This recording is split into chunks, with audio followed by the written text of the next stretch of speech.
Bom, Também. primeiro é importante lembrar a todos que essa reunião está sendo gravada, vocês vão receber aí a mensagem, né, na telinha de vocês. Sabia que vamos entrar. E para garantir uma boa participação, nós solicitamos a todos também que mantenham seus microfones desligados, porque assim permite que todo mundo possa ouvir, né, com mais clareza. E também a gente evita algum dissabor de ter alguma conversa, né, imprópria de ser publicizada aí. A gente garante mais a privacidade de cada um. Bom, esse evento nós pensamos, primeiramente, para nos aproximarmos mais dos municípios, dos conselhos municipais. É importante ter esse estreitamento, essa proximidade aí desse canal de comunicação direto do CEAS com o CMAS. E outro fator que nós utilizamos foram os dados verificados no Censo SUAS de 2021, e nós verificamos algumas pendências dos municípios. Esse ano, nós tivemos um dissabor bem grande, que foi verificar que 130 municípios foram penalizados com a suspensão de recursos, com bloqueio de recursos, né, o que é pior, porque o recurso bloqueado não volta nem a posterior, né? Então ele está perdido mesmo, pelo descumprimento daquele artigo 30 da LOAS. O artigo 30 da LOAS pede o quê? Ele não é uma novidade, ele já estava lá desde 93, né, na LOAS, que é a obrigatoriedade que o município tenha um conselho de assistência social. E um conselho, gente, que a gente fala do conselho, nós estamos falando de um papel, de uma formalidade, mas sim de um conselho que existe, que está atuante, que tem as suas atividades, sim, cumpre o seu papel, né? Por reuniões mensais, com um calendário, um planejamento, e realmente uma atuação e uma vigilância, uma fiscalização da assistência de seu município. Tem que ter também um plano de assistência social. O ano passado, a gente tinha alguns municípios sem esse plano. E, para a superação dessa pendência, felizmente, todos superaram. Todos os municípios mineiros hoje têm um plano de assistência. Mas já está na hora de refazer também, né? Então, é importante estar atento a isso. Para além disso, o artigo 30 pedia também um fundo de assistência social. E esse fundo, onde deve estar alocado não só os recursos que vêm de fora, o federal, mas também os recursos próprios do município. Então, ele tem que estar instituído por uma normativa e realmente com alocação dos recursos próprios do município também, nesse fundo de assistência. Com muita luta desse ano, tanto da gestão, né, da gestão estadual, do conselho, dos próprios municípios, para superar essa fragilidade, conseguimos um grande avanço. Mas ainda assim, hoje passado já 11 meses, né, desse bloqueio, que foi em janeiro pela portaria 109 do Ministério da Cidadania, mesmo assim, hoje ainda temos 3 municípios com esse bloqueio de recurso. Isso ainda nos deixa triste, sabe? Eu falo assim, poxa, porque dói o coração da gente de pensar que se tem bloqueio um recurso da assistência, quem vai ficar na fragilidade são aqueles mais vulneráveis, que realmente precisam desse serviço, né? O impacto a gente sabe que é grande, o recurso da assistência já é pequeno, e se retira algum, a situação fica ainda mais frágil. Então, a gente não quer mesmo nenhum município sendo penalizado por nada. E por isso que nós pensamos em estar fazendo esse apoio técnico para que os municípios possam se anteceder, né? Para que no próximo ano não venhamos a ter outros problemas. Então, já que foi verificado que há alguma fragilidade nessa questão lei, regimento e secretaria executiva do Conselho, nosso objetivo, então, é estar conversando com vocês para tentar resolver de forma proativa antes de qualquer problema realmente. Nesse sentido, então, nós trouxemos aqui a equipe técnica do CEAS, nós estamos aqui hoje com... Meu nome é Maria Paula, eu sou da Secretaria Executiva do CEAS, sou a técnica da Comissão de Apoio aos Conselhos Municipais. Nós estamos também com a nossa secretária executiva, que é a Sirlene Moraes. Os técnicos Rosalice, Jeane e o Ângelo estarão aqui conosco. E nós trouxemos também o nosso conselheiro estadual, que é o Ludson Rocha Martins. Ele que vai estar conduzindo esse trabalho aqui com vocês. Vocês poderão fazer perguntas, né, pelo chat, vai ter um formulário disponível para as perguntas que serão lidas ao final e respondidas pelo palestrante, e também, quando puderem, né, nós vamos abrir um espaço para diálogo mesmo, vocês poderão também se manifestar pelo microfone. Bom, eu acho que eu já falei bastante, eu falo muito mesmo. Além de dizer do prazer que é ter vocês aqui conosco, eu agora convido, então, o nosso palestrante, o Lúdson Martins, para estar conversando com vocês. Lúdson, pode se apresentar, por favor? Ai, ai. Gente, bom dia, todo mundo tá conseguindo me escutar? Mari, o áudio tá bom? Tá bom. Ah, perfeito. Eu já Gente, falo um pouquinho mais alto. Você tem mais um volumezinho aí?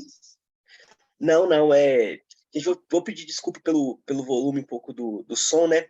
Há um tempo atrás, aliás, semana passada eu tava com Covid, então eu tô com a voz um pouco embargada, né? Então pedi para vocês, se puderem aumentar o volume, porque para mim falar um pouco mais alto vai ser mais difícil hoje.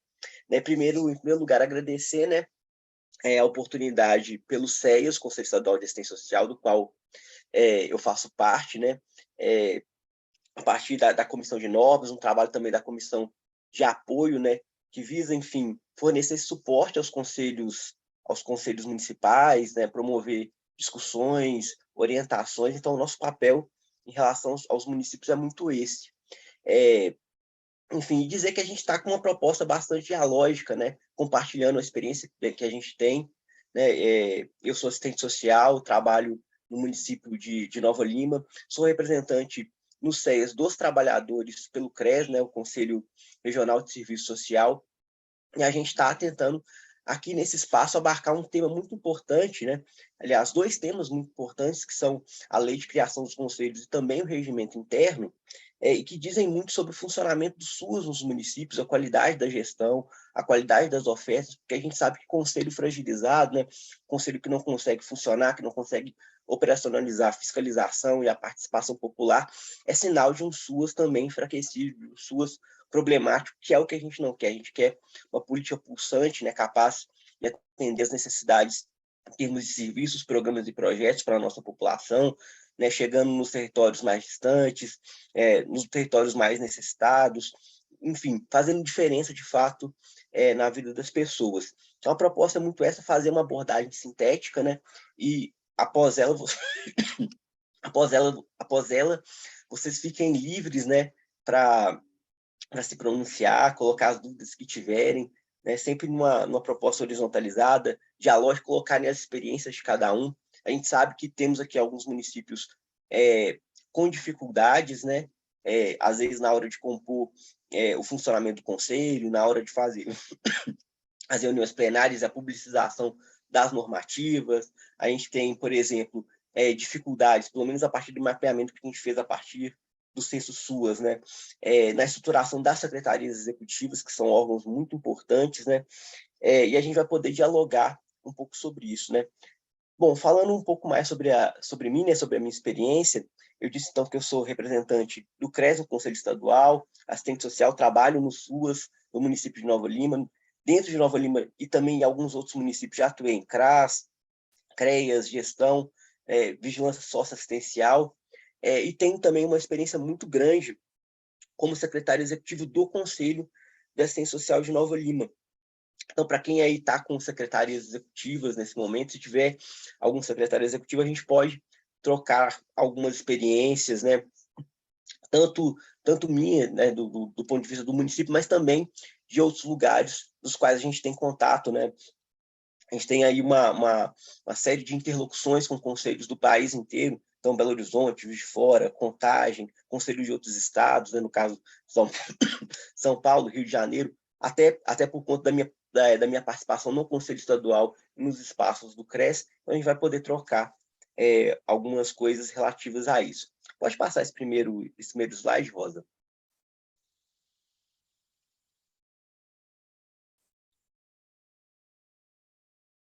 Rosa, pode passar?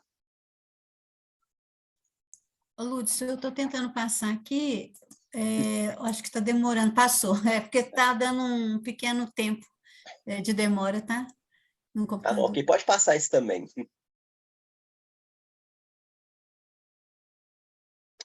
Ok, então, a gente já apontou o nosso objetivo do dia, né, que é entender e abordar um pouco a temática da lei do conselho e do seu regimento interno.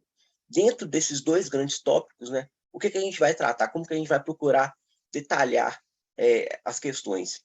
Do ponto de vista da lei do conselho, a gente vai abordar competências legais, período de mandato, participação do Legislativo, Judiciário e Ministério Público, né, remuneração de conselheiros, paridade, proporcionalidade, número de conselheiros, indicação governamental e eleição da sociedade civil.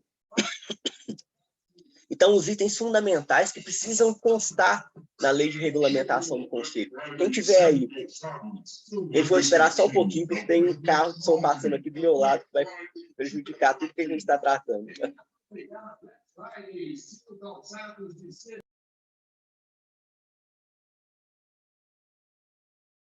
Acho que agora melhorou. Todos esses itens são tópicos obrigatórios no âmbito da lei do Conselho. Quando a gente pensa na regulamentação das estruturas de controle social no âmbito do SUAS, a gente vai ter que falar, a gente vai ter que tratar, do ponto de vista da estruturação normativa maior, desses tópicos. Então, por isso a gente está pontuando aqui e a gente vai, de certa forma, detalhar um por um. Do ponto de vista do regimento interno, então a gente tem como temas centrais a eleição da presidência e vice-presidência entre os membros, secretaria executiva, comissões e grupos de trabalho, calendário, regularidade das reuniões, quórum mínimo, divulgação e registros de reuniões, planejamento estratégico, ação de capacitação permanente e continuada, objetivos de atuação. Né? E a ideia é muito que, todos nós sabemos, né, o regimento interno ele é um regulamento expedido pelo próprio Conselho a partir dos ditames da lei, da lei que regulamenta o SUS no município e institui o próprio colegiado. Então, a ideia é que o regimento detalha a lei do Conselho, né, destrincha, explicita como de fato vai funcionar. E a gente também vai procurar estruturar essas questões. Pode passar, Rosa. Bom, gente, começando pela questão das competências legais. O Conselho é um órgão, enfim, que faz parte da administração pública, um órgão vinculado à gestão da política de assistência social, como já dissemos, criado por lei, e, portanto, está restrito ao campo da sua competência legal. Né? Nós não podemos fazer mais do que aquilo que está disposto na lei de regulamentação e também não podemos fazer menos. Então, a gente vai ter, por exemplo, estruturas normativas que vão dizer que os conselhos têm que apreciar a prestação de contas do Fundo Municipal de Assistência Social de forma trimestral ou de forma quadrimestral, dependendo da realidade do município. Isso precisa ser feito. Né? Isso também significa que a gente não tem a prerrogativa de solicitar a cada segundo prestação de contas para a gestão. Às vezes a gente vai ter uma lei de regulamentação que vai dizer que o Conselho tem que fazer, por exemplo, visitas de fiscalização aos equipamentos, ou isso vai constar de alguma forma no regimento interno ou em outro regramento do SUS no âmbito do município. Isso precisa ser feito, está colocado como competência do Conselho. Não podemos deixar de fazer, mas também não podemos fazer coisas estranhas ao objeto da política de assistência social. Isso é muito importante porque, principalmente na sociedade civil, a gente tem algumas confusões acerca desse tema, né? É óbvio que a gente sempre vai tentar alargar o espaço de contribuição da participação popular, do controle social, mas a importância de observar a legalidade das nossas ações, porque é a partir disso que a gente garante a nossa legitimidade. Agora, do ponto de vista da definição das nossas competências legais, quando a LOAS vai tratar da temática do Conselho Nacional de Assistência Social, logo após isso ela dá, né, as competências mínimas para os conselhos estaduais e para os conselhos municipais, num único parágrafo. Né? Ela vai dizer que os conselhos têm competência para normatizar, controlar, fiscalizar, apreciar a proposta orçamentária, o desenvolvimento da política. Então, é muito importante observar a Lei Orgânica de Assistência Social para estabelecer, no âmbito da lei, para desenhar, né, na lei do SUS municipal, qual é o papel do conselho. E como um parâmetro muito importante para, de fato, observar quais as competências a gente tem colocado do ponto de vista da escrita, eu sugiro a vocês que estão com esse trabalho de atualizar a lei do SUS, de repensar a lei do SUS e a lei do conselho dentro do município, que observem principalmente a NOB. Né? A NOB tem um trecho muito importante que vai dizer sobre as competências dos conselhos de assistência social. E aí vai estar listado uma série de competências, né? Competências em relação à transferência de renda, competências em relação à fiscalização, aprovação de planejamentos,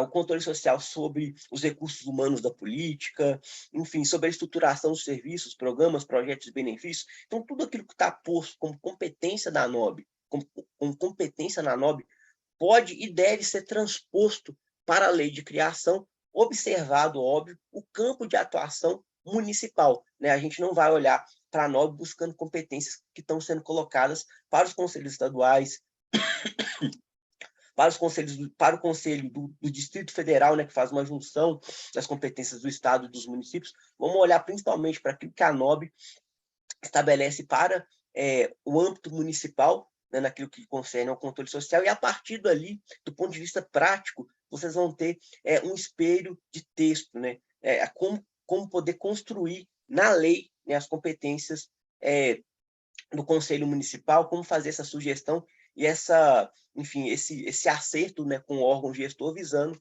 o envio de projeto de lei ao Legislativo para regulamentar o colegiado.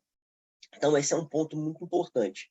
Né? Conselho, órgão vinculado ao município, órgão vinculado ao gestor da política de assistência social. A gente depois vai detalhar um pouco mais para que a gente não possa confundir vinculação com subordinação, mas as competências, as atribuições, aquilo que o conselho faz, precisa vir descrito, né, num projeto de lei que vai ser enviado do executivo para o legislativo. Esse projeto de lei é importante que ele seja pactuado dentro do Conselho de Assistência Social, ou seja, né, que o gestor, junto com os representantes da sociedade civil, construam um texto, né, que saia uma resolução aprovando esse texto, que aí o órgão gestor chegue lá no âmbito legislativo para fazer esse diálogo, dizendo, inclusive, que houve um debate prévio, uma aprovação prévia, que considerou os diversos atores da política de assistência social municipal e que o texto que chega ao legislativo é, então,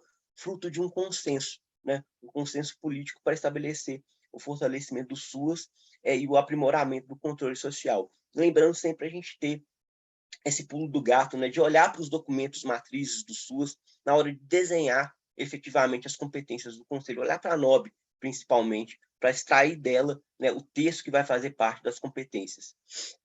Então, esse é um ponto muito importante.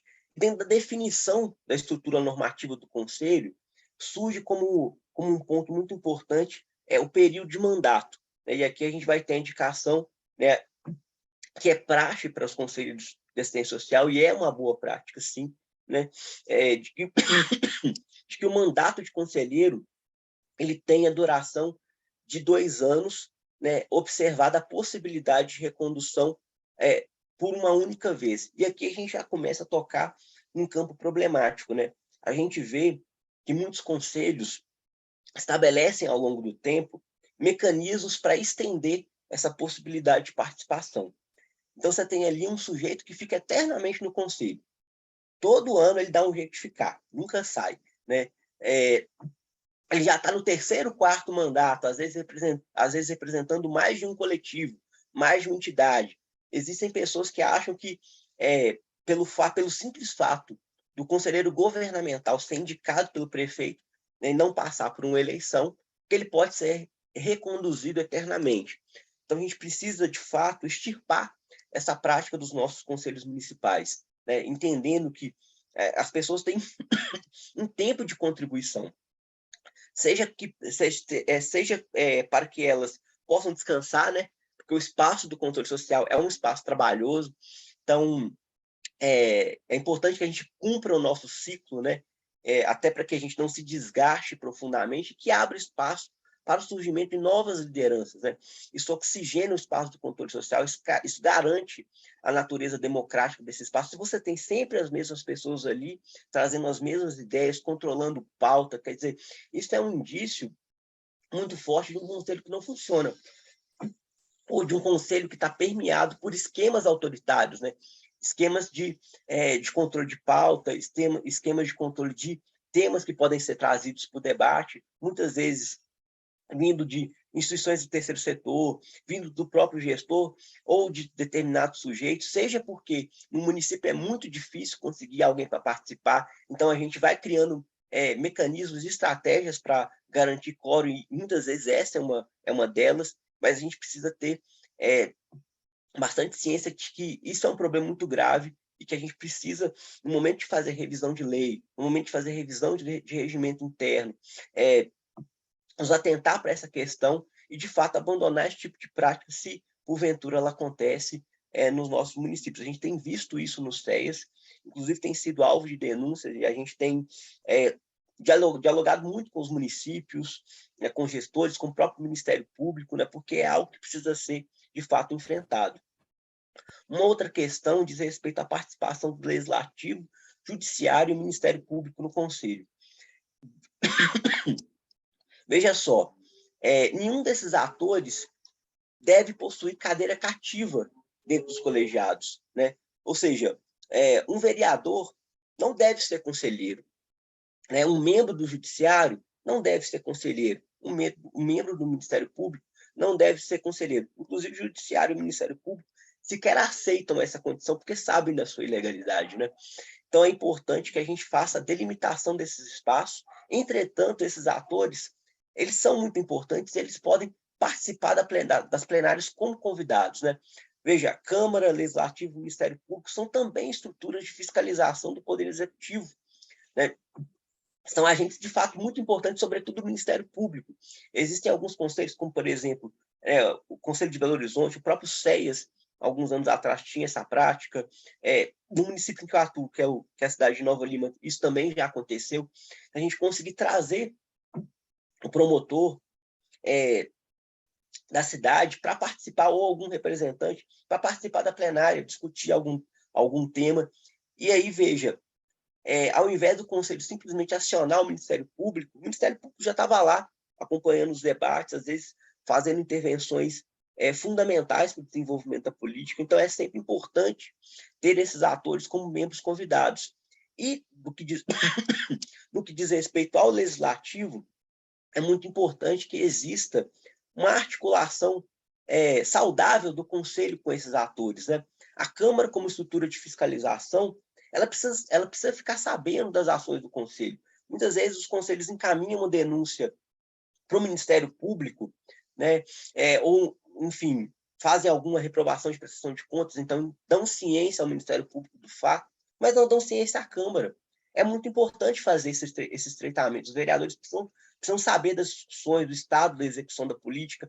Inclusive, se a gente tem período de troca de mandato, né, da Câmara Municipal, é importante que o Conselho chame os vereadores, faça uma reunião, que os conselheiros se apresentem, mostrem qual que é o trabalho que está sendo desenvolvido, inclusive pautem a Câmara para as questões estratégicas do SUAS no âmbito do controle social.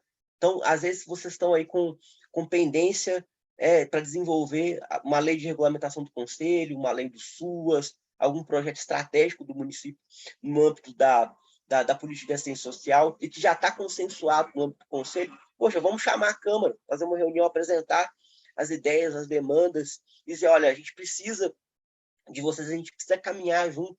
Então, isso é muito importante, né? A assistência social, ela tem um trânsito muito grande no executivo, né? Pela própria natureza desse poder, que é quem toca a política, mas tem, hoje, eu diria, um pequeno trânsito no legislativo e quase nenhum trânsito no judiciário. Então, fortalecer, né, enfim, o debate sobre assistência social nesses espaços é muito importante. Isso pode ser feito, pode e deve ser feito desde o âmbito local, né? Eu vi experiências fantásticas, enfim, no âmbito de promotorias, no âmbito de debates com o legislativo e até mesmo do ponto de vista do judiciário, com decisões judiciais sobre ações civis públicas propostas para fortalecer o SUAS, né? E esse espaço ele é muito importante para o desenvolvimento dessas experiências. Por fim, dentro desse slide, né, acho que a gente pode tratar um pouco da questão da remuneração dos conselheiros, né?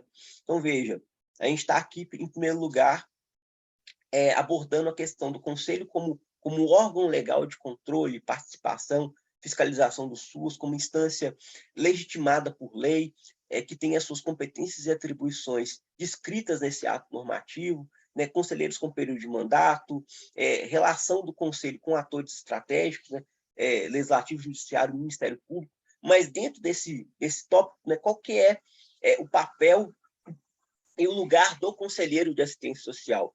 A gente sabe que o conselheiro ele é um agente público, né? E quando a gente fala agente público, a gente está dizendo de um sujeito que tem participação nas coisas do Estado e, portanto, responsabilidade pública pelas suas ações, ainda que não seja efetivamente um servidor contratado do Estado, né? Seja servidor público efetivo, seja servidor público, enfim, com outros tipos de vínculo ou agente político. Nós, conselheiros de assistência social, somos agentes públicos, temos responsabilidade sobre aquilo que fazemos, responsabilidade sobre as decisões relativas à fiscalização da política, responsabilidade sobre as prestações de contas que aprovamos, responsabilidades sobre, enfim, os planejamentos, né, o Plano Municipal de Assistência Social, o plano de ação encaminhado pelo gestor federal, o plano de serviço encaminhado para a deliberação do conselho pelo gestor estadual. Nós temos responsabilidade sobre tudo isso. Inclusive, a gente tem decisões do Tribunal de Contas da União que vão, inclusive, o período de os conselheiros como no mínimo 5 anos, né? Podendo esse prazo ser estendido de forma indefinida, né, em caso de ação de conselheiro que implique em dano ao erário público. Então, é muito importante que a gente tenha ciência do nosso lugar, do lugar enquanto agente público não remunerado. Isso também é muito importante, né? Então, às vezes a gente vê nos municípios a tentativa de estabelecer subterfúgios para remuneração de conselheiros, né? Isso é muito raro, mas não é, como eu posso dizer, impossível de acontecer, né? Então, remunerações por participação, enfim, gratificações, isso já foi observado em alguns municípios do país, e são práticas ilegais que a gente deve evitar como forma de nos proteger enquanto pessoa física e ao próprio colegiado, né, pensando numa esfera mais coletiva. Evidentemente, né, que a prerrogativa de não remuneração do conselheiro não significa destituir da gestão a obrigação de garantir as condições de participação. Então, a alimentação no período das atividades do conselho, o transporte dos conselheiros da sua casa até os momentos de participação, né, a plenária, as comissões, ou quaisquer eventos, enfim, e tudo que está implicado dentro desse processo, né, fornecimento de diárias, tudo isso é obrigação da gestão e direito do conselheiro, e não se confunde, evidentemente, com remuneração desses atores, com, enfim, fornecimento regular e contínuo de salário, né, ou qualquer forma assemelhada a isso, que acho que é o ponto para a gente, enfim, avançar e estabelecer consenso nessa matéria. Rosa, pode passar, por favor? Um outro ponto fundamental, e que a gente vê como uma dificuldade muito grande dos municípios, né, principalmente municípios de pequeno porte 1 e 2, é a temática da composição do conselho.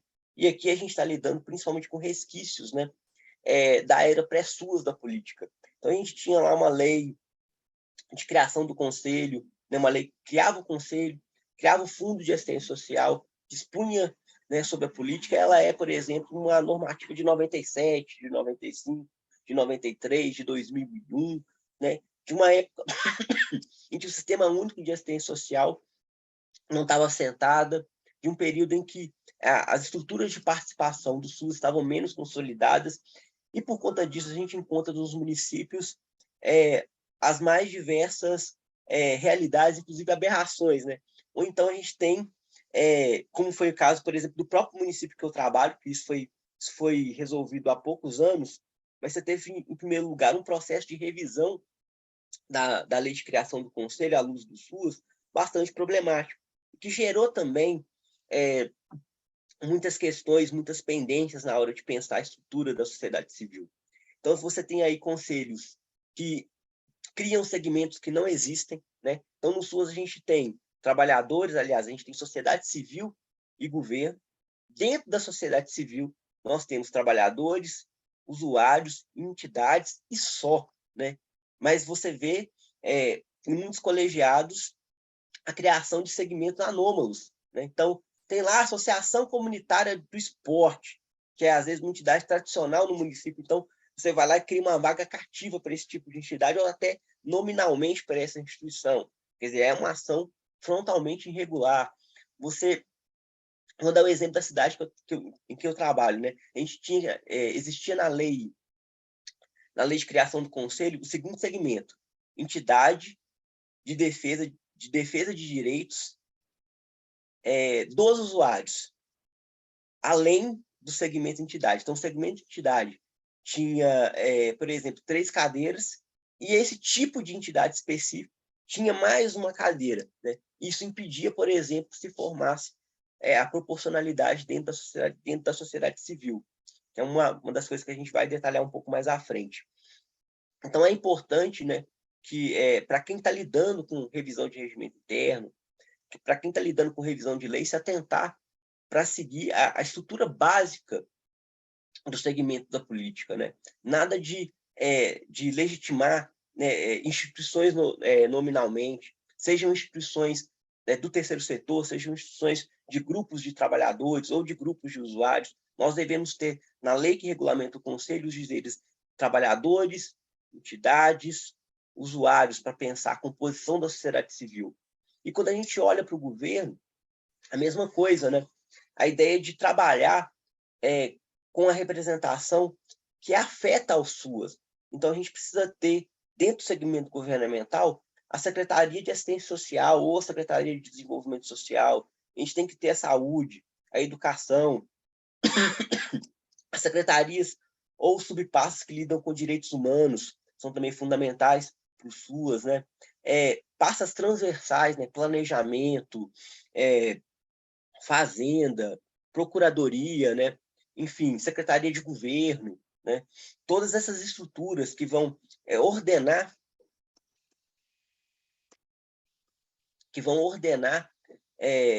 enfim, a estrutura administrativa do município, e por isso vão impactar a política de assistência social, são fundamentais, e elas devem compor, enfim, o segmento governamental. Então, nesse primeiro nível, a gente está falando de paridade, né? Da divisão do conselho entre sociedade civil e governo. Divisão igualitária, 50% das cadeiras para a sociedade civil, 50% das cadeiras para o governo. Agora, é muito importante pensar, né, a temática aliás, eu falei de paridade, e é muito importante pensar a temática da proporcionalidade, que nada mais é do que o equilíbrio entre os segmentos dentro da sociedade civil. Então, dentro da sociedade civil, é necessário que trabalhadores, usuários e entidades tenham o mesmo número de cadeiras. Isso é absolutamente fundamental, e a gente vê, principalmente em municípios de pequeno porte 1 e 2, uma tendência muito acentuada de que as entidades tenham uma representação muito maior do que a dos demais segmentos. Isso é fundamental, isso precisa acabar. Não quer dizer que a gente tem que enfraquecer as entidades, quer dizer que a gente tem que fortalecer os outros segmentos. Então, se você tem 3 ou 4 cadeiras para as entidades dentro da cidade, né, os usuários precisam ter também 3 ou 4 cadeiras, os trabalhadores também precisam ter 3 ou 4 cadeiras. Então, isso é absolutamente fundamental. E aí, como eu tenho sempre tocado nessa tecla, é que a gente possa evitar a criação de segmentos que não existem, né? Dentro da sociedade civil, principalmente. Tipos de entidades, tipos específicos de trabalhadores, atores específicos. Tem conselho que coloca, às vezes, o conselho tutelar como membro do conselho de assistência. Isso é uma ação frontalmente ilegal, que não está de acordo com as orientações da política. Tem município que vai estabelecer como membro do conselho, enfim, estruturas de associações comunitárias, estruturas de instituições que não têm nenhuma relação direta, né, com a prestação de serviços do SUAS. E uma outra coisa muito, muito fundamental, bastante salutar para a gente debater dentro desse tópico, é a definição dos membros da sociedade civil. Né? Quem são as entidades? Quem são os trabalhadores? Quem são os usuários? Gente, as entidades são todas as instituições inscritas de forma ativa e regular no Conselho Municipal de Assistência Social, que prestam serviços, programas, projetos e benefícios ou promovem defesa e garantia de direitos no âmbito do SUAS. E aqui a gente está falando de ações desenvolvidas à luz da tipificação. Então, não é porque tem, primeiro, um campinho de futebol escrito no Conselho de Assistência, que não desenvolve nenhum serviço do ponto de vista da tipificação, ou nada que vá complementar as ações do SUS e que esteja regulamentado em âmbito municipal, isso não é uma entidade de assistência social. O Conselho precisa enfrentar esse debate internamente, né, para que as entidades efetivamente de assistência social façam parte do colegiado e estejam legitimadas no âmbito da política. Né? Então, comunidade terapêutica é entidade de assistência social? Óbvio que não. Né? Não deve ter cadeira no conselho, não deve estar inscrita. Então, isso é muito importante, enfrentar esses dilemas internos, inclusive para ter uma boa composição do conselho. Uma outra questão diz respeito aos trabalhadores, né? E a gente tem uma resolução, mais à frente a gente vai ter, inclusive, o detalhamento dela, que vai conceituar quem são os trabalhadores do SUS. Trabalhadores são todos aqueles que atuam de forma regular, formalizada no âmbito do sistema, independente do tipo de vínculo, né? Então, pode ser um trabalhador efetivo, pode ser um trabalhador de uma entidade, né? Pode ser, inclusive, um trabalhador terceirizado, né? Pode ser da limpeza, pode ser técnico, pode ser de nível médio, pouco importa. A questão é necessário ter, né, um vínculo empregatício, né, uma estrutura real de prestação de serviço no âmbito da política de assistência social. O que isso significa? Em primeiro lugar, que voluntário não é trabalhador do SUS. Trabalhador do SUS é quem recebe para trabalhar na política de assistência social.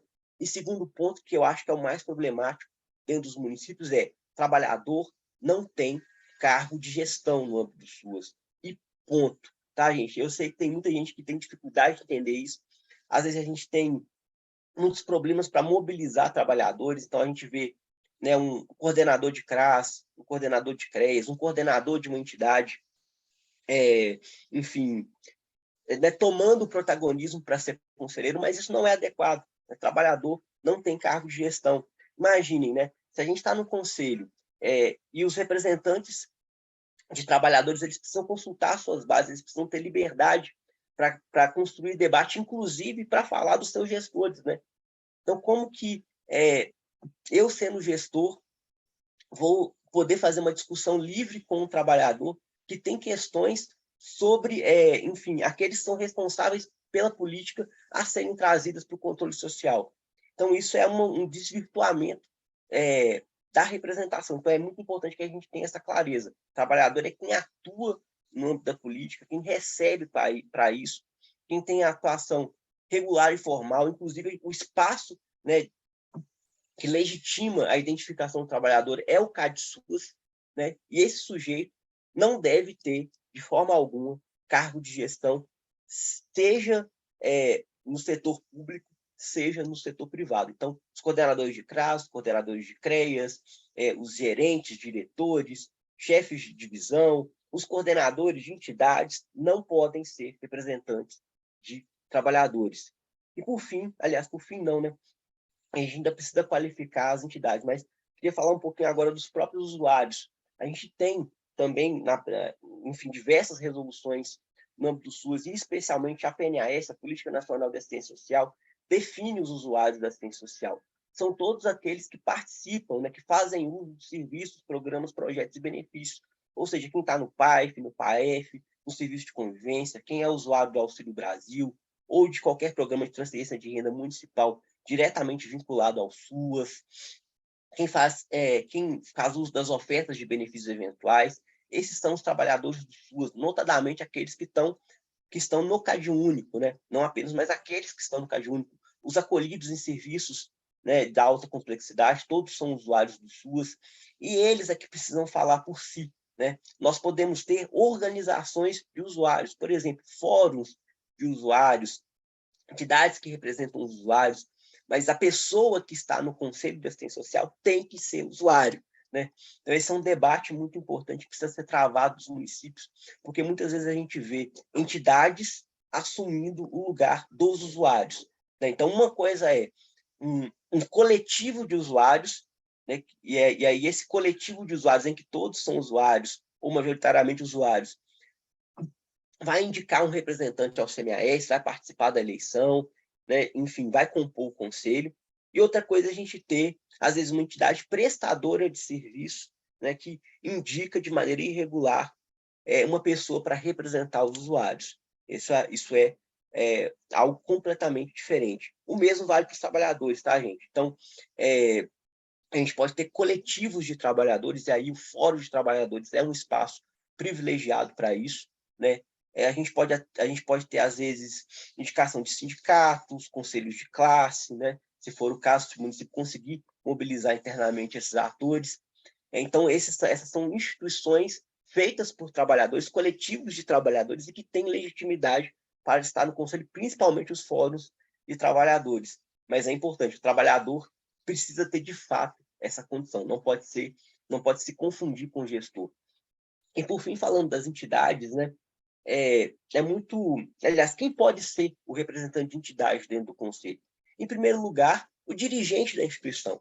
Então, o presidente, o vice-presidente, o membro, né, do conselho fiscal da entidade, ou que seja secretário, tesoureiro, todas essas pessoas podem ser indicadas pelas suas instituições para a devida representação. Também podem representar as entidades gestores profissionais. Por exemplo, um coordenador contratado, né? Você tem aí uma entidade que executa, por exemplo, uma ILPI, né? Um abrigo para idosos. Você tem, às vezes, um coordenador técnico dessa entidade, ele pode ser indicado para representar a instituição, né? Ele não é membro da diretoria, mas foi conferido a ele poder pela diretoria para essa representação.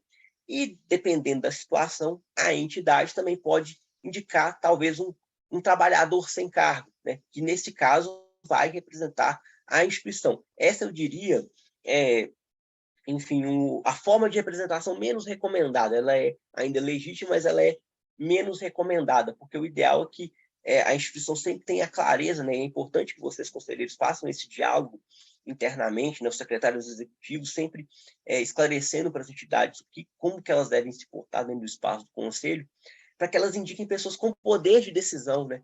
Que participem de fato da gestão, seja a gestão civil, seja a gestão profissionalizada da instituição. Então, isso é muito, muito importante, é bastante salutar. Rosa, eu estou vendo que tem um chat aqui com algumas questões, aliás, com algumas manifestações. Eu não sei se temos questões. Se tiver, você pode me interromper, tá? Lúdson, nós combinamos no início que tem um formulário, a gente pede os participantes para escrever no link, tem um link aí para a gente escrever as perguntas, que aí no final da sua fala, a gente abre esse formulário, faz as perguntas e também, se algum participante quiser abrir o microfone, pode falar também, de fazer a pergunta, fazer algum comentário após a sua fala, que aí fica mais organizadinho, e a gente pede que todo mundo escreva nesse formulário, que as meninas devem ter postado aí no chat, porque como eu estou exibindo, eu não vejo o chat, tá? Sim. Não, ótimo. Enfim, pessoal, tendo sempre a visão, né, de como que vai se estruturar esse tema da paridade, da proporcionalidade no conselho, um momento muito importante para fazer essa discussão, aqui continuando com a nossa posição, é o próprio período de eleição dos conselheiros, né? A gente tem algumas práticas que eu acho que são bastante salutares, muito importantes, desenvolvidas por diversos municípios, e eu chamo a atenção aqui para a pertinência da gente conduzir o processo eleitoral em conjunto com a própria Conferência de Assistência Social. Então, vejam, você tem ali a lei que cria o conselho, que vai dispor, né, em linhas gerais, como que a gente vai estruturar o colegiado, né, e vai dizer, inclusive, que os membros da sociedade civil vão ser eleitos em foro próprio, né? Então, você vai ter ali de forma bastante prática, né? Uma sala ou um momento em que vão se reunir os usuários para escolher os seus representantes, os trabalhadores para escolher os seus representantes, as entidades para escolher os seus representantes. Vota em trabalhador, apenas trabalhador. Vota em entidade, apenas entidade. Vota em usuário, apenas usuário. Enfim, o regimento interno detalha um pouco mais isso, e geralmente a gente tem, a cada ciclo, né, do Conselho, a cada 2 anos, o lançamento de uma resolução, com um edital de eleição, né, dizendo quais são as regras, qual que é o período eleitoral, como vão ser feitas as inscrições dos conselheiros, né, quais são os documentos necessários para a inscrição, e aqui sempre chamar a atenção, né, para os documentos que são importantes para inscrever os conselheiros no CadSUAS, né? Então, identidade, CPF, né, data de nascimento, essas informações são cruciais.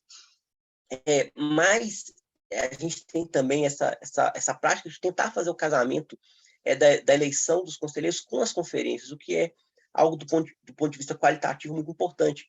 E isso não suprime as fases anteriores que eu citei. Então, junto com o edital da própria conferência, né, com a resolução que publiciza as regras da conferência, a gente pode e deve ter um edital da eleição do conselho, dizendo, olha, você pode vir aqui na Secretaria Executiva ou na sede do conselho, se inscrever, né, traga aqui os seus documentos, você de cada segmento, entidade, trabalhador, usuário. No momento da conferência, a gente vai separar os segmentos e fazer de forma participativa e ampliada as votações e conduzir o processo eleitoral. Então, Belo Horizonte faz há muito tempo isso, né? Cidades como Contagem, Betim, que são municípios muito grandes aqui da região metropolitana, também fazem, né? Em Nova Lima, a gente teve algumas experiências muito exitosas nesse sentido, e o CEAS teve recentemente uma experiência fantástica na Conferência de Assistência Social para promover legitimidade dos conselheiros dentro desse espaço. Então, fazer a eleição no segmento da sociedade civil na conferência pelo menos a meu ver, algo estratégico, né? Favorece, inclusive, a ampliação da participação, porque você tem um conjunto muito amplo, né, de pessoas que foram mobilizadas em pré-conferências, né? A gente fica falando de assistência social por pelo menos 1, 2 meses nos nossos municípios, né, com as nossas lideranças, com os nossos usuários. Então, fazer a eleição concomitante com esse momento de participação é algo que favorece e amplia a qualidade da representação. Então, fica uma ideia, né, uma sugestão para vocês, caso não façam, encaminharem dessa forma. Não é obrigatório, mas é uma estratégia de fortalecimento do controle social que tem dado muito certo em diversas localidades, diversas cidades, inclusive pensando no âmbito estadual. Bom, pessoal, falando agora da composição do conselho. Veja, aonde que vai estar registrada a estrutura da composição? Do ponto de vista mais básico, a nossa sugestão é que ela conste também na lei de criação do conselho. Ou seja, a lei vai dizer o que é o conselho, vai detalhar suas competências, vai dizer que os membros do conselho não são remunerados, vai dizer sobre a questão da paridade, né? A lei de criação vai falar que é 50% do governo, 50% sociedade civil. Dentro da sociedade civil, a lei de criação vai garantir a proporcionalidade, vai dizer, né, que a mesma quantidade de usuários vai ser referente à quantidade de conselheiros trabalhadores, à quantidade de conselheiros das entidades, vai qualificar cada um desses atores conforme as normativas do SUAS, né? É importante que a lei de criação diga que o usuário é aquele que faz uso dos serviços, programas, projetos de benefício, que o trabalhador é quem atua na política de assistência social e não é um gestor, né? Que o representante da entidade é aquela pessoa que fala em nome da instituição inscrita no conselho e que desenvolve serviços, programas, projetos ou ações de defesa e garantia de direitos, né? E depois a própria lei de criação também vai qualificar de maneira um pouco mais singela, de maneira um pouco mais superficial, mas ainda assim qualificar a estrutura básica do conselho, dizendo que o colegiado vai ter uma mesa diretora, com presidente e vice-presidente no mínimo. Opcionalmente, isso é bastante comum, né, na maioria dos conselhos a gente tem essa realidade, a existência de um primeiro e segundo secretários. Importante que a lei de criação, né, indique, né, dentro desse campo, a composição do conselho, né, definindo o número de conselheiros, quantos do governo, quantos da sociedade civil, estabeleça o período de mandato, e aqui a gente sugere que seja 2 anos, com possibilidade de recondução, diga que o conselho vai ser composto pelo plenário, que é a reunião de todos os seus membros, né? Para além do plenário, que vão existir estruturas de encontro de conselheiros para discussão de temas específicos, que são as comissões, que vai existir um órgão, né, que vai cuidar dos assuntos administrativos e técnicos do conselho, que é a Secretaria Executiva. Então, Secretaria Executiva, mesa diretora, comissões, né, presidência e vice-presidência, isso tem que estar citado na lei e detalhado no regimento interno, né? Então, o regimento vai destrinchar todas essas temáticas, mas elas precisam estar abordadas, ainda que de forma sintética, na própria lei. Ok? Rosa, pode passar.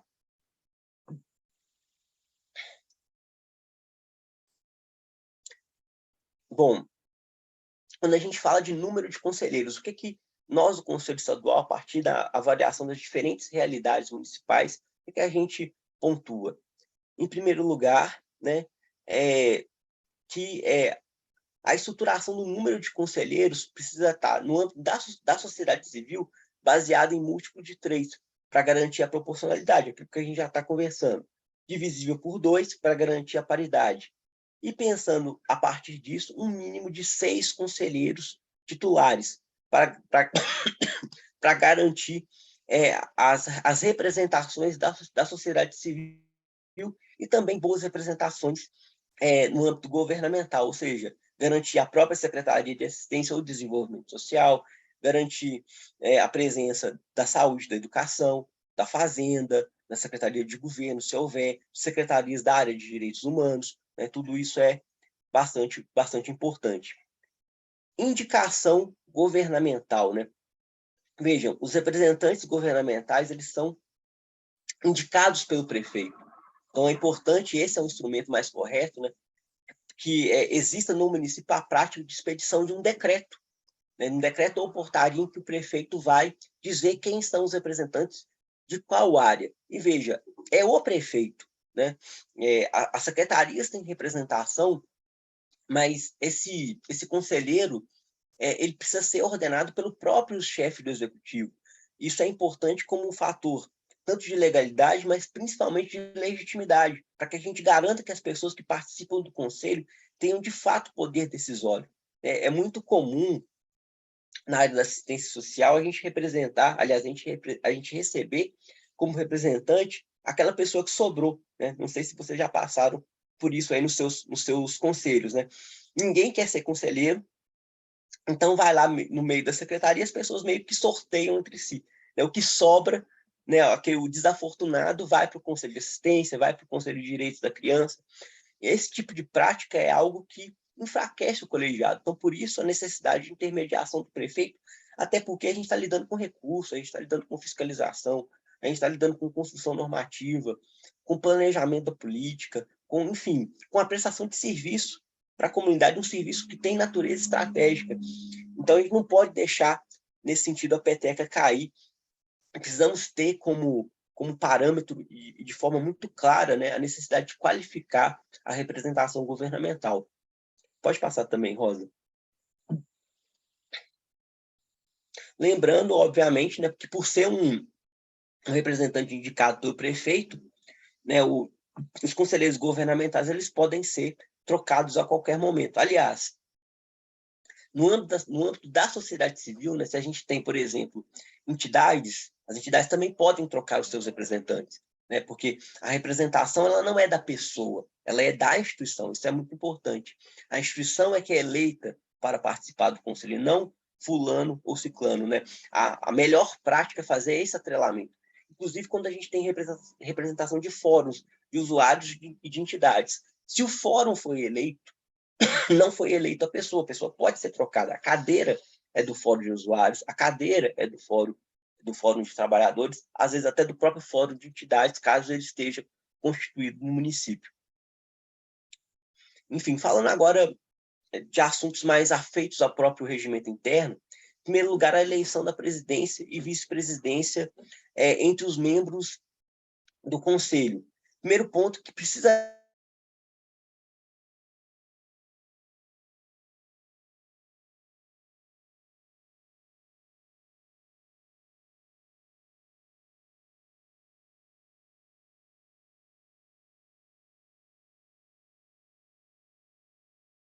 governamental. Ou às vezes também podemos ter 1 ano de mandato da sociedade civil na presidência e 1 ano de mandato governamental na presidência. A temporalidade não é o mais importante. A alternância é, de fato, a questão decisiva.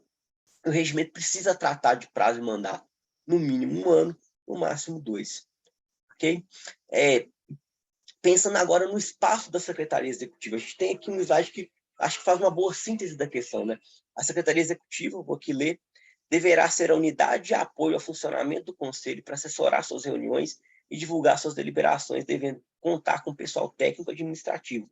A Secretaria Executiva tem a missão de subsidiar o plenário com assessoria técnica e poderá requisitar consultoria e assessoramento de instituições, órgãos, entidades ligadas à área da assistência social para dar suporte ou prestar apoio técnico ao Conselho.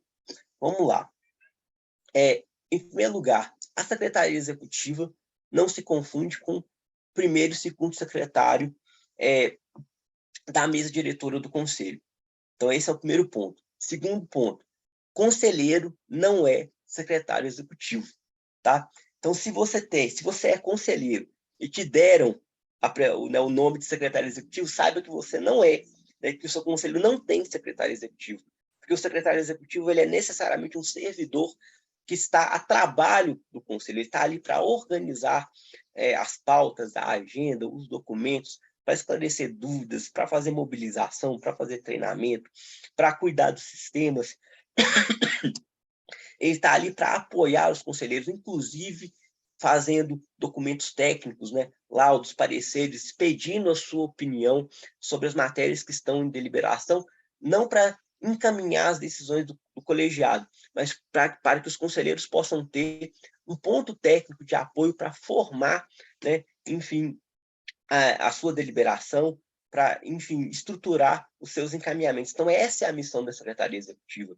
E a gente tem uma dificuldade muito grande nos municípios de estruturar esses espaços, porque a gente sabe das dificuldades, principalmente de pessoal, né? É necessário ter uma pessoa, ter um servidor. É muito importante que esse servidor seja preferencialmente um agente efetivo, né? Um servidor concursado, um técnico. E vejam só, o secretário executivo não se confunde com a Secretaria Executiva. Também é importante dizer isso, né? Secretaria Executiva é órgão, Secretaria Executiva é o membro desse órgão ou o chefe desse órgão. Dependendo do porte do município, principalmente, a gente vai ter secretarias executivas muito grandes. Se você for no município de Belo Horizonte, você tem uma unidade administrativa, a Secretaria Executiva, com mais ou menos 8 servidores.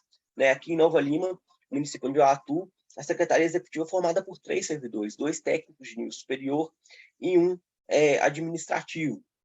O ideal é que a gente tenha pelo menos um técnico e um administrativo para prestar suporte ao Conselho, né, e que esses profissionais sejam dedicados à assistência social, né, que possam ali ter a missão de organizar as pautas, fazer a convocação dos conselheiros, organizar os documentos, fazerem a gestão dos sistemas.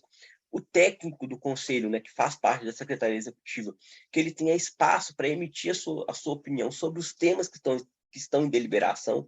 Então, se tem tema técnico em deliberação, como, por exemplo, regulamentação de benefícios eventuais, abertura de serviço, planejamento SUAS, Plano Municipal de Assistência Social, prestação de contas, o técnico da Secretaria Executiva deve ser chamado a opinar, dizer o que ele pensa, apresentar seus estudos, seus pareceres, inclusive de forma documentada, para que os conselheiros possam ler, possam confrontar com as questões trazidas pelo governo e assim formar de maneira qualificada as suas opiniões. Inclusive, o secretário executivo, existindo aliás, o secretário executivo e outros servidores que compõem esse órgão, né?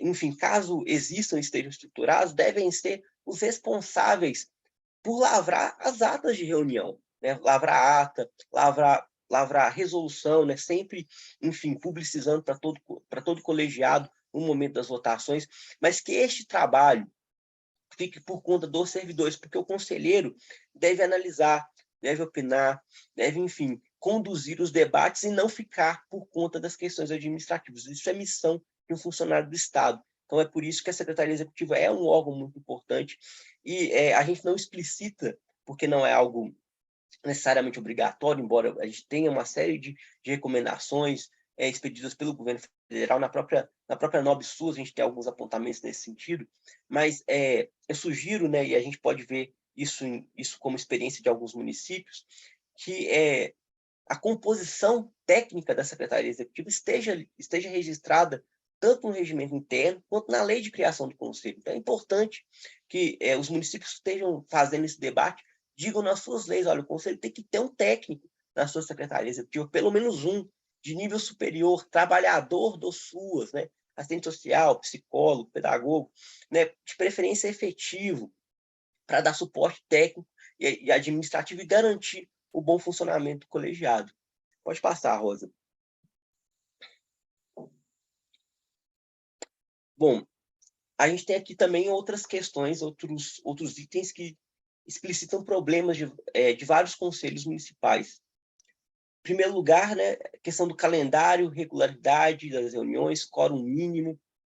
O regimento é o lugar para estar explicitado o quórum mínimo das decisões. E veja, se a gente está lidando com um conselho muito pequeno, né, de uma cidade, um município menor, 5.000 habitantes, 10.000 habitantes, então o conselho vai ter, não sei, 12 membros no máximo, 14 membros, a gente tem que ter cuidado com as questões de quórum, né? Eu posso sugerir, sempre como uma prática mais assertiva, para vocês conseguirem conduzir os momentos de reunião, que o quórum seja sempre, na medida do possível, né, na maior parte dos casos, 50% mais um. Né? A gente tenha esse quórum para deliberação é fundamental, né? A gente não pode legitimar reuniões com 2, 3 pessoas para definir tema, então não é simplesmente reunir os conselheiros e quem estiver lá decide do jeito que for. Né? Então, se o conselho tem 12 membros, a gente precisa garantir que pelo menos 7 estejam lá deliberando, para que seja uma deliberação qualificada, legitimada, algo que não possa ser no futuro contestado. Né? Então, é muito importante pensar no número de conselheiros para as deliberações em plenária. Não há necessidade de estabelecer quórum, por exemplo, dentro das comissões. Né?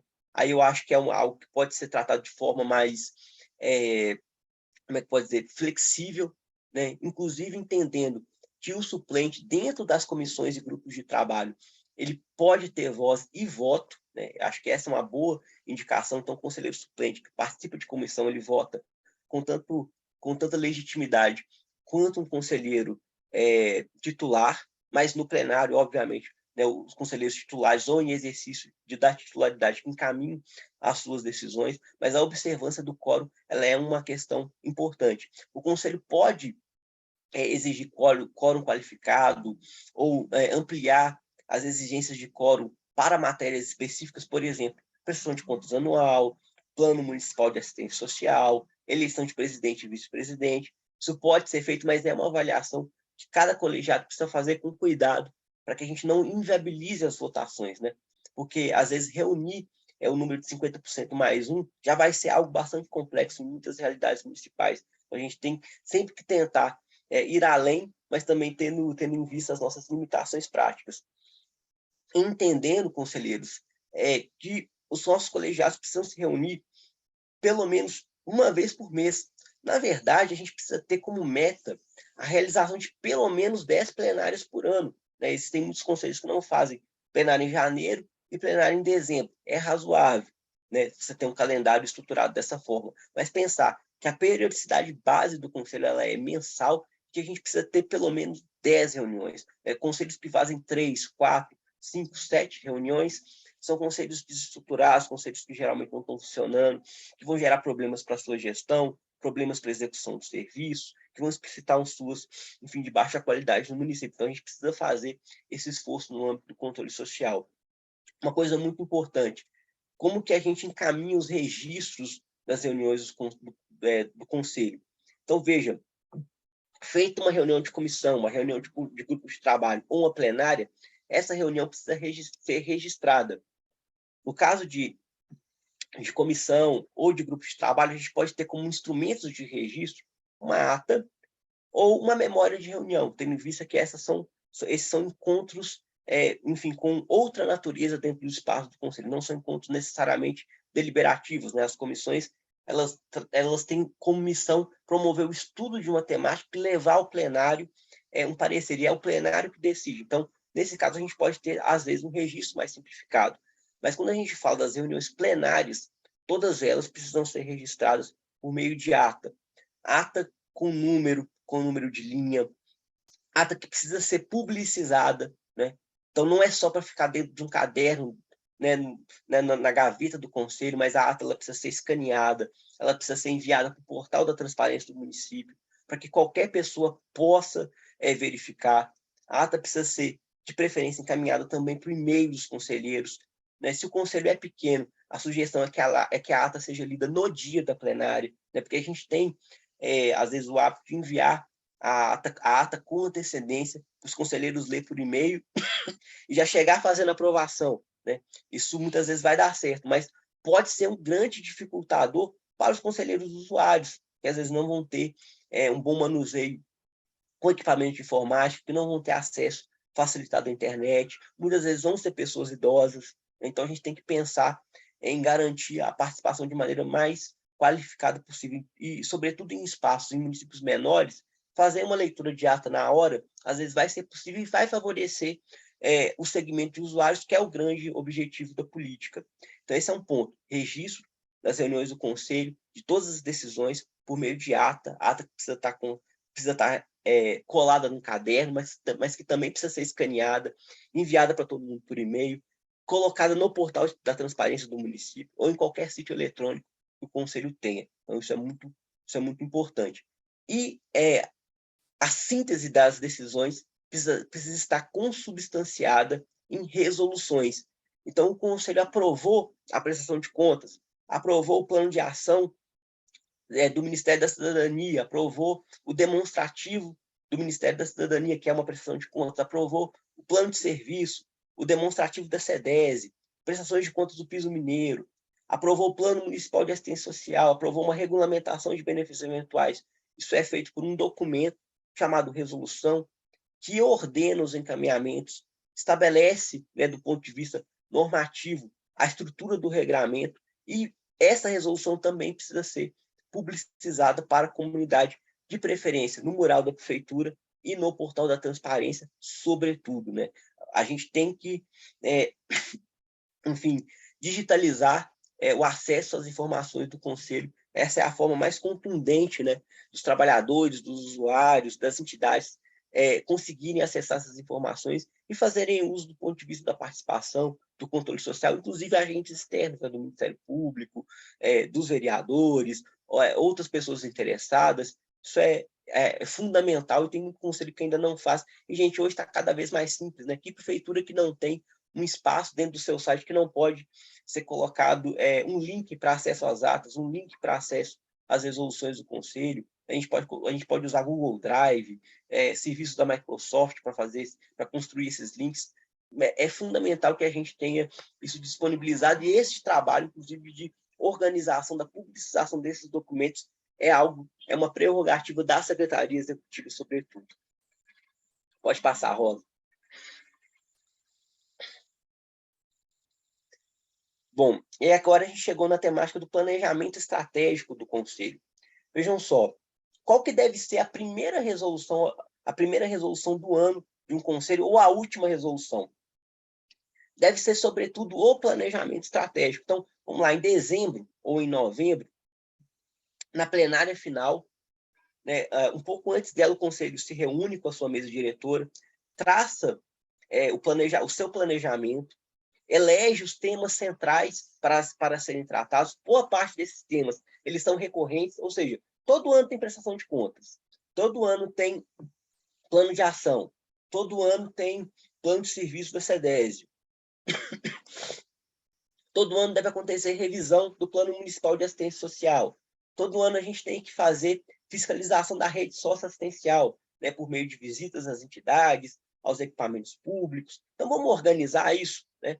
Vamos colocar aqui, vamos montar uma planilha com datas, né, para fazer cada uma dessas ações, vamos estabelecer responsáveis, vamos pré-ordenar, né, as pautas das nossas plenárias, prevendo, né, quais vão ser os nossos temas de reunião, e vamos estruturar isso num planejamento que vai ser o que vai o meio pelo qual o Conselho vai se conduzir no ano subsequente. Ou podemos fazer isso também na primeira plenária do ano.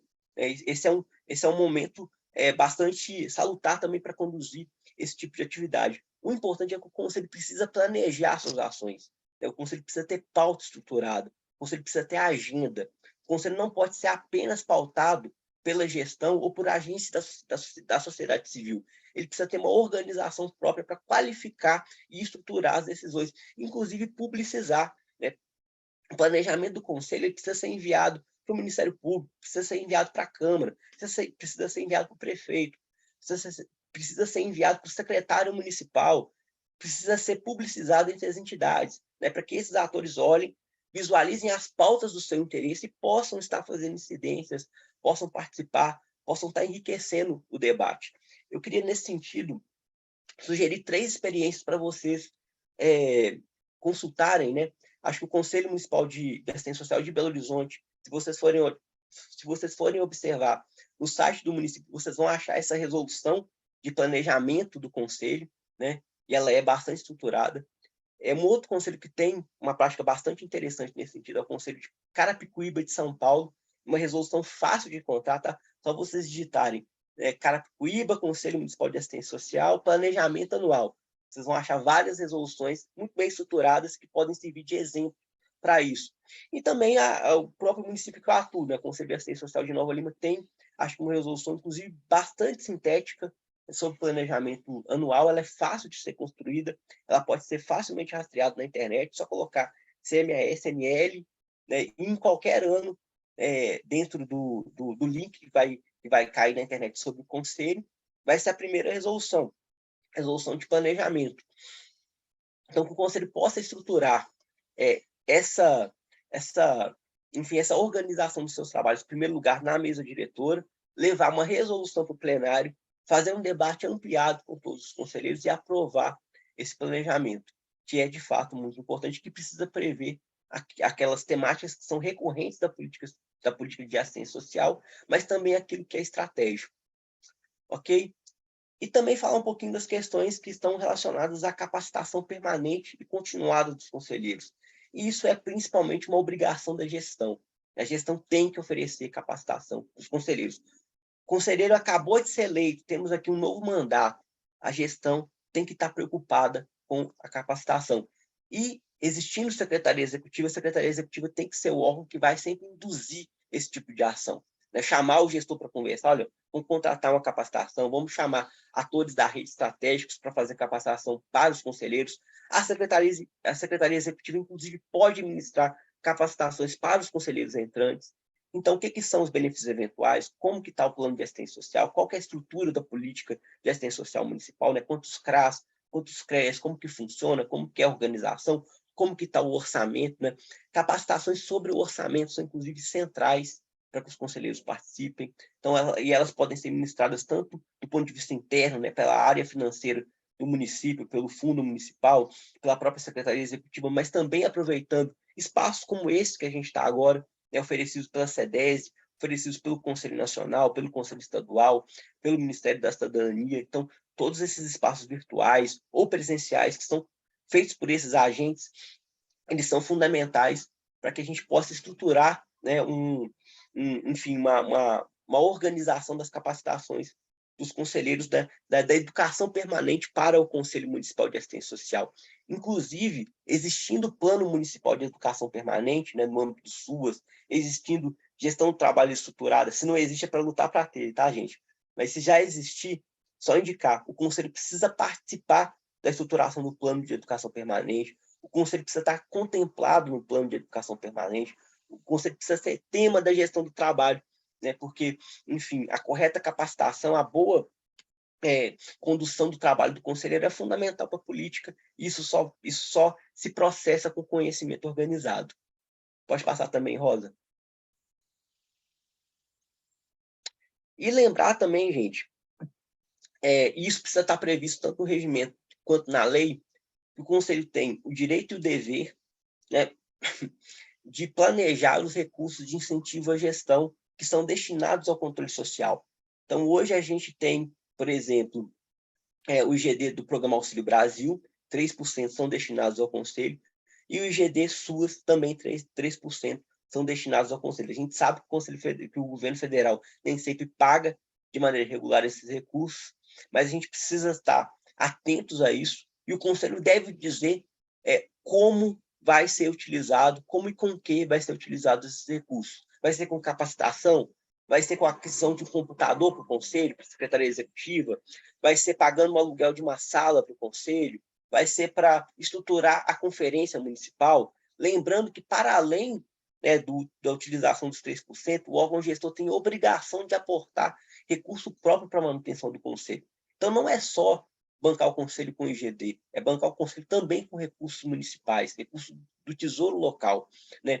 Então, o conselheiro vai ter que ter garantido o seu transporte, a alimentação, o material necessário para a sua participação. Isso vai ter que vir do órgão gestor e não apenas de recursos oriundos do cofinanciamento. O Conselho deve participar do planejamento tanto dos recursos cofinanciados, mas também dos recursos próprios. Né? No momento do debate sobre a LOA, a Lei Orçamentária Anual, é importante que o Conselho, né, no que tange a assistência social, também verifique os recursos que estão sendo destinados para ele.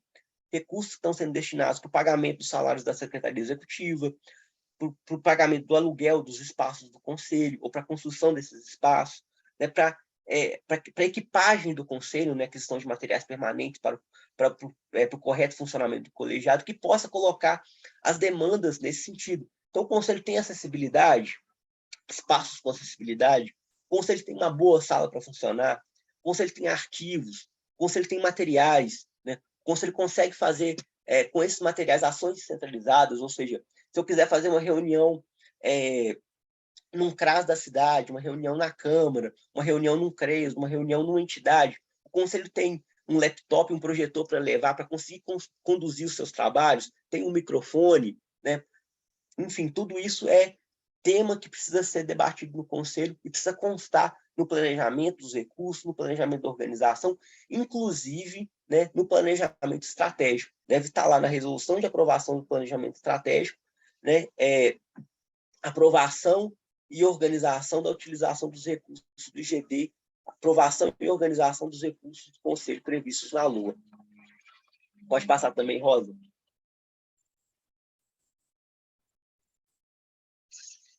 Pode passar os próximos 2 slides, por favor. Assim, então a gente chega agora mais ao final, né, com sugestões de consulta de normativas para vocês. Então, a gente tem, enfim, gente, sugestões básicas, né? Lei Orgânica de Assistência Social, NOB-SUS 2012, Resolução CNAS 145, que aprova a Política Nacional, e aqui eu vou chamar atenção especialmente para a Resolução 237, que vai apontar as diretrizes para a estruturação dos conselhos à luz do SUAS. É uma resolução mais antiga, de 2006, mas ela ainda é bastante atual, ela é ponto de partida para a gente pensar a temática do controle social. Acho que com isso a gente pode encerrar o debate hoje, né? Aliás, encerrar a exposição, e passo a palavra para a Rosa, para a gente iniciar o diálogo, caso seja ainda pertinente. Se vocês tiverem alguma problematização a fazer, alguma dúvida, algum comentário, é muito importante que vocês se pronunciem, inclusive para que a gente possa compartilhar conhecimento, né? Às vezes você, aí de um município menor, ou às vezes de um município de médio porte, tem uma experiência importante para compartilhar, algo para problematizar, para colocar tanto para a gente do Conselho Estadual, mas também para outros municípios. Então, a gente queria muito ouvi-los, né, e ouvi-las, para que a gente possa estruturar um debate mais rico e também levar questões para a discussão interna do SEAS.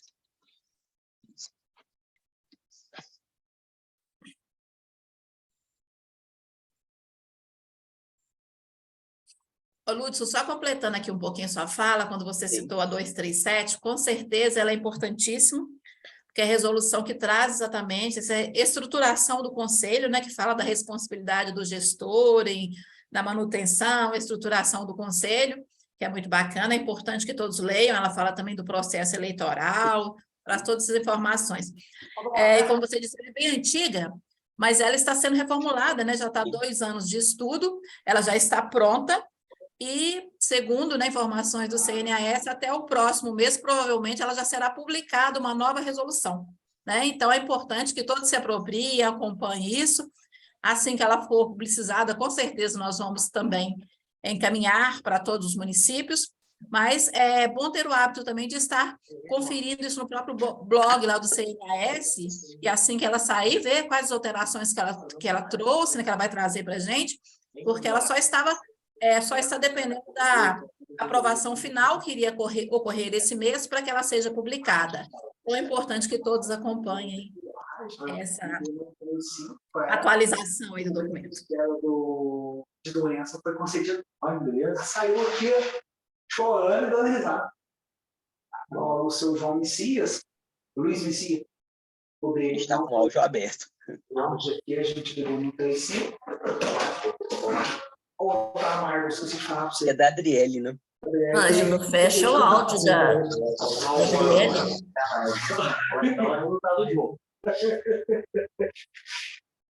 Mas se a Márcia... Adriele Cristina, por favor, fecha seu áudio. Adriele, o Acho seu que áudio você está pode fechar, vazando. Maria Paula. Ângelo, você fecha para nós, por favor? Eu acho que ele não está conseguindo também. Tenta para ela só o auxílio. Quem vai conseguir o administrador da chamada, né? É o Ângelo. Aí a gente fazer o cadastro só mesmo, tirar o mais. Eu tô achando que o Ângelo saiu, ele caiu. Adriele Cristina. Adriele, por favor, consegue fechar o seu áudio? Nós estamos ouvindo todas as suas conversas. Não, eu entendi o áudio. Mas é isso mesmo. Eu falei, eu deixei bem claro para ele que eu estou jogando um jogo de xadrez. E o rei é o de novo. Mas meu Deus, Acontece. Tem hora, né? Tem hora que não consegue, tem hora que sai automático, né? Eu seguro o máximo que eu posso. Aí eu descobri que ele ligou no sindicato, como parece membro do sindicato, exigiu que colocasse o plural para poder aparecer, né? E ela me ajudava, porque... Enquanto isso, Jeane, nós temos alguma pergunta no formulário? Que aí nós podíamos estar exibindo enquanto a Adriele fechou. Ótimo. Enquanto a Jeane prepara ali, então, o formulário de perguntas, lembramos também que ela pode ser feita aqui agora, diretamente pelo microfone. Então, sinta-se à vontade, quem quiser abrir o microfone e fazer a pergunta, né? Que às vezes as pessoas têm dificuldade de acessar o formulário, mas pode falar aqui no presencialmente agora. Gente, pergunta, comentário ou experiência que queira compartilhar, tá? Compartilhar alguma experiência, gente, porque a ideia desse apoio técnico é essa troca de experiência entre vocês, o Conselho Municipal, com os gestores, é trazer a experiência do seu município aqui para o grupo. Se vocês pudessem compartilhar conosco, né, as experiências, sim, fazer um comentário sobre essa apresentação de hoje, se o que o Lúdson trouxe para nós, que nos acrescentou bastante, está de acordo com o seu município não, ele não está de acordo com a paridade, não está de acordo com a composição, traz um pouco do que vocês estão vivenciando aí no município, para que o Conselho Estadual possa até conhecer vocês, porque, como a Paula falou no início, a nossa ideia é uma aproximação com os municípios, né? Sim, então, hoje é o nosso quarto ciclo é o quarto, né, Lúcio?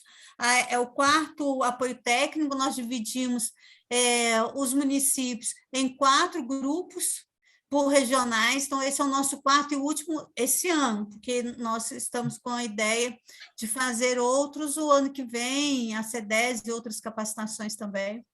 E eu chamo a atenção, Rosa, principalmente para municípios que, porventura, nos últimos meses ou no último ano, tenham feito atualizações da sua lei do SUAS, da lei de criação do conselho, no seu próprio regimento interno, como foi esse processo, né? Se vocês conseguiram avançar, né? Porque às vezes a gente está lidando também com cidades que conseguiram bons avanços recentes, né? Que talvez possam compartilhar para que outras que estão ainda pendentes possam avançar também no seu debate interno.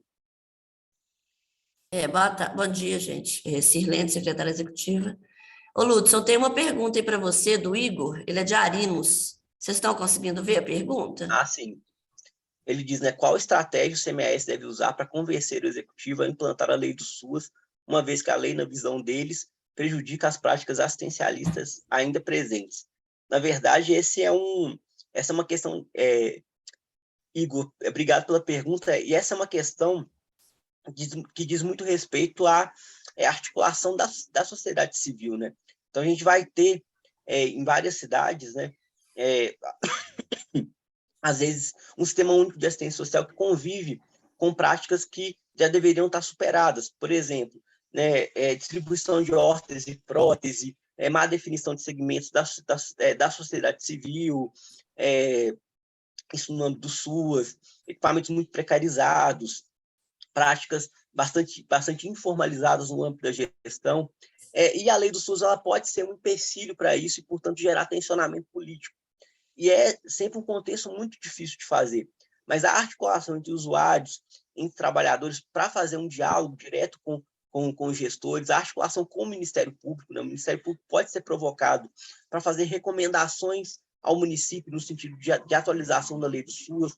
A sociedade civil pode fazer, junto com o Conselho, uma minuta de lei do SUS, levar para o gestor, levar para o prefeito, levar para os vereadores.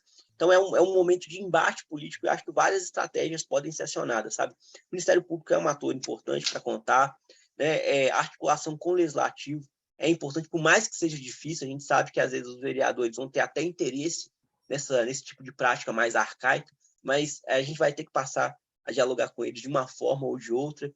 E se você tem algum impedimento, né, algum bloqueio com o secretário tem um chefe, que é o prefeito, né? Então, ele também pode ser chamado. É importante que o conselho se reúna com o prefeito, chame o secretário, faça uma articulação, sempre prezando, né, pela boa convivência, mas também fazendo os enfrentamentos que forem necessários, né? Se o conselho está dividido em relação a isso, a sociedade civil pode se unir, né? Os trabalhadores podem se unir com os usuários ou com as entidades se tiver um bom entendimento, né? Às vezes a gente vai ter divisões dentro da própria sociedade civil, mas, enfim, a gente tem que tentar levar esse debate na medida do possível e, quem sabe, até trazendo atores externos, né? Então, o SES pode ser um parceiro para induzir esse debate, vocês podem dialogar com a gente, a CEDESE pode ser um parceiro. Então, a sociedade civil pode chamar a CEDESE, solicitar um apoio técnico, né, para que a Secretaria de Estado faça uma incidência técnica e política sobre a gestão local, falando da importância da lei do SUS, dando os caminhos para que esse processo seja conduzido. Então, isso tudo é muito importante. Muitas vezes, né, passa por promover um bom entendimento, muitas vezes passa por promover, às vezes, até os meios de conhecimento do como fazer a lei do SUS, né? Então, o Estado tem uma minuta de projeto que pode ser compartilhado com os municípios, a CEDES tem indicações práticas de como conduzir esse processo, do que deve constar, do que não deve. Às vezes o gestor não tem nem conhecimento para encaminhar essas questões, então vários atores podem ser utilizados e várias alianças e incidências podem ser feitas. Então, acho que é uma pergunta muito importante. É um enfrentamento difícil de qualquer forma, ele é alongado, não vai ser da noite para o dia, mas é uma luta que vale muito a pena fazer, porque quando você trata da lei do SUS, você está tratando de tudo, né? Do conselho, dos benefícios eventuais, da legitimidade dos equipamentos, né? Da composição das equipes, e tudo isso é fundamental.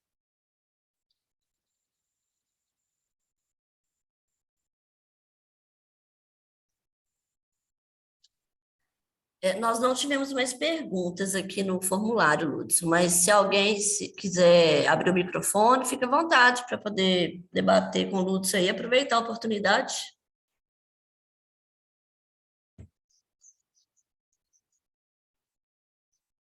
Bom, eu acho que a gente não tem muitas manifestações. E aí, Rosa, acho que a gente pode caminhar para a finalização, né, desse momento de enfim, de repasse de informações, de debate, né? Queria, então, agradecer, gente, a participação de todo mundo, a presença de todos vocês aqui, inclusive com um bom número de participantes, né? Uma sexta-feira, pela manhã, a gente sabe que não é fácil, né? Para quem é trabalhador ou gestor, vocês tiveram que se ausentar, enfim, das suas atividades, né? Às vezes, se a gente tem usuários participando, também teve que se ausentar de trabalho ou de alguma questão importante em casa. Então agradecer a presença de todas, de todos, né? E dizer que o Conselho Estadual ele continua de portas abertas para os municípios. Esse é um debate muito importante, né? Da lei de regulamentação, da lei de criação do Conselho. Se vocês têm questões e pendências no seu município, né? Acerca disso, a gente indica que vocês tratem desse tema como prioridade, né? Então, para quem é gestor, para quem é conselheiro, para quem é trabalhador, isso precisa ser prioridade do controle social, isso precisa ser prioridade da gestão municipal. É uma agenda que está colocada desde 2012, a gente tem muitos municípios ainda com pendências, né? Isso é reflexo, às vezes, de um SUAS fragilizado. Então, e a gente, obviamente, todos que estão participando aqui, tem por intuito o fortalecimento da política de assistência social, a prestação de serviço de qualidade para os nossos usuários e ter um conselho estruturado, né, a partir de dispositivos normativos bem elaborados e construídos que possam facilitar o funcionamento dessa instância, é absolutamente fundamental. Se vocês têm pendências nesse campo, procurem priorizar, procurem encaminhar. O ano de 2023 pode ser um ano estratégico nesse sentido, né? Como disse, o CEA está à disposição de vocês, a Secretaria de Estado também, né? Podemos e devemos ser acionados para apoiar, para ajudar, para repassar experiência, para repassar informação, para repassar modelos, para que vocês tenham sempre o caminho mais facilitado possível, que a gente possa incidir de alguma forma nessa caminhada que a gente sabe que é longa, que tem, enfim, pedras no meio do percurso, que a gente às vezes vai recuar, avançar, mas que no final das contas a gente consiga consolidar, né, o espaço do controle social, né, com a formalidade necessária para que a gente possa ter uma atuação de fato efetiva.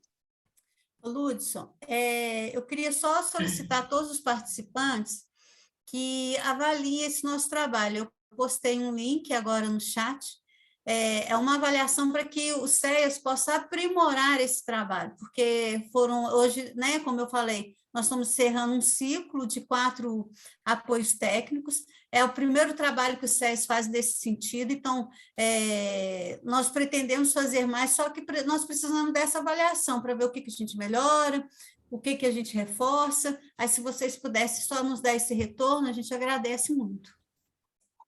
Uma outra coisa que eu gostaria de falar também é que para esse apoio, nós fizemos também a confecção de uma cartilha. Então, ela já traz as orientações, uma sugestão, né, de uma minuta de lei.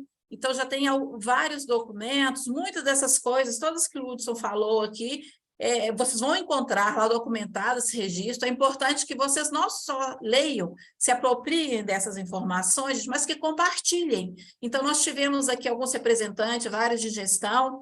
Para esse evento, a gente havia convidado um representante do Conselho pela Sociedade Civil, um da assessoria jurídica, um da gestão. Por quê? São atores importantes exatamente nessa atualização das normativas. Então, precisa ter um entendimento de normativa, das regras, o que pode, o que não pode. Por isso, nós convidamos essas pessoas.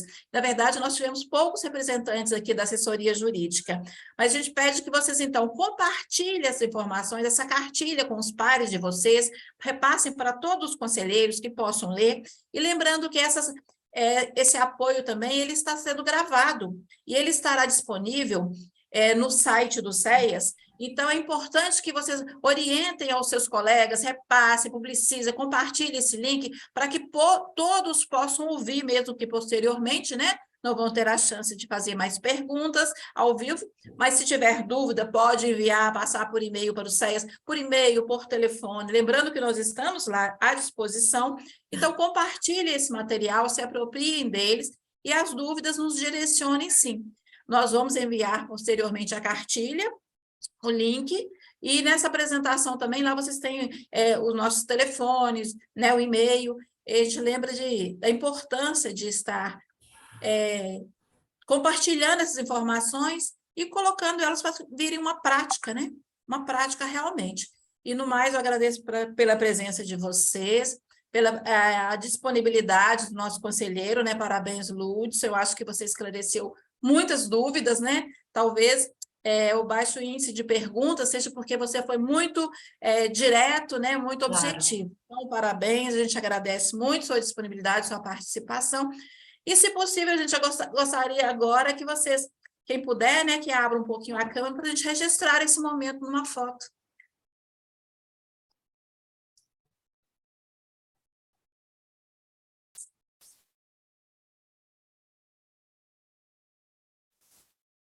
Rosa, abre o seu também.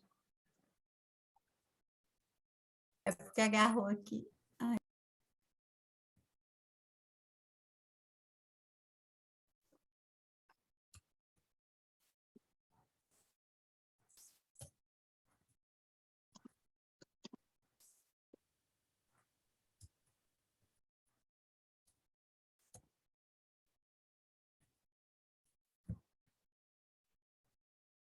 Ok. Ok, deu para Aí tirar. no máquina, só agradecer mesmo a vocês e desejar um bom dia. A Sirlene quer falar, mas ok. Não, só agradecer também e colocar a Secretaria Executiva à disposição de todos para o que precisarem.